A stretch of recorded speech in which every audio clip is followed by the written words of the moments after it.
Here's everything you need to know about the seasonality report on edgeful.com. So here we're looking at Microsoft. We're looking in the last 3 years on a monthly basis.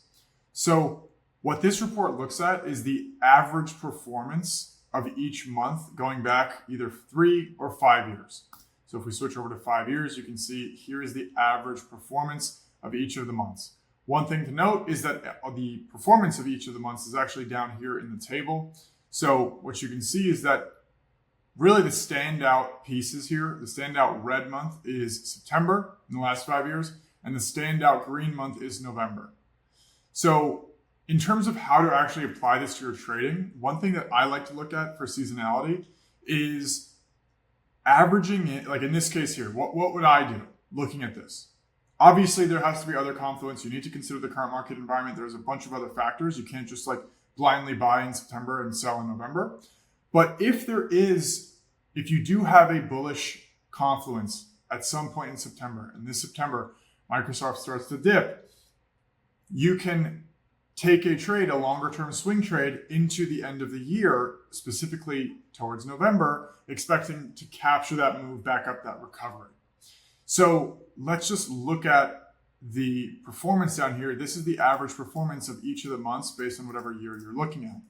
So now if we go to that monthly chart, now I'm on the monthly chart, so each of these bars is 1 month, and it's checking always from the performance. So let's just go to, for example, January 2025 is minus 1.5%, whereas January 2025. So what this is doing is it's going, so now this is December to January. So it's going from the close, let me go to my measuring tool here, from the close to the close right over here. So you can see minus 1.5%, minus 1.5%.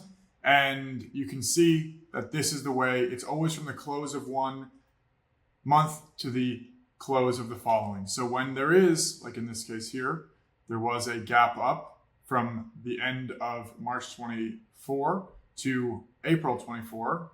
And then you can see that price came back down and closed down here. So this would be a negative performance month right over here. If you go from here to here, minus 7%. So you're not going from the open to the close of this month. You're going from the previous close to the close. So just something to note. Overall, this helps you understand, is this an overall bullish or bearish month?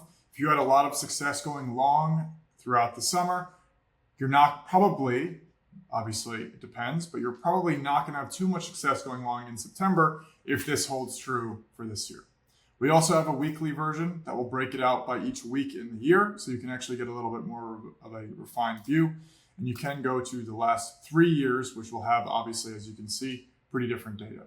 You can look at this on anything, Forex, crypto, futures, stocks, on any stock across the board. Highly recommend that you guys actually take a look at this. And if you have any questions, please reach out to our support right over here. Send us a message. We'll get back to you as soon as possible.